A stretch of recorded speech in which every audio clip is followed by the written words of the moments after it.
ម្ដាយអូនក្បត់សន្យា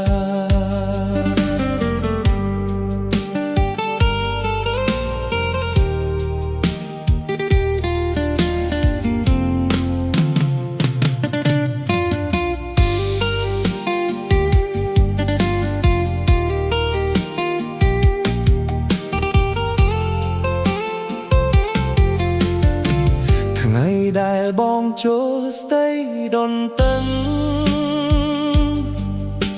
ម្ដាយអូនញញឹមប្រាប់ថាមិនអោយបងព្រួយ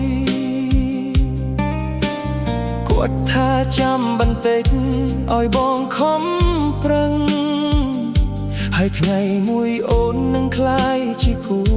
ជីវិតបងខំធ្វើការទាំងថ្ងៃទាំងយប់សន្សំក្តីស្រមៃសម្រាប់អនាគតយើងតែពេលត្រឡប់មកវិញជាមួយក្តីសង្ឃឹមបែរជាលឺដំណឹងថាអូនមានអ្នកថ្មីម្ដាយអូនក្បត់សន្យាបំភ្លេចពាក្យដែលធ្លាប់និយាយទុកឲ្យបងឈឺចាប់ស្ទើរតែគ្មានថ្ងៃស្រាស្នេហ៍ដែលបងថែរក្សាបាក់បែកគ្មានសល់អ្វីសល់តែទឹកភ្នែកឈរ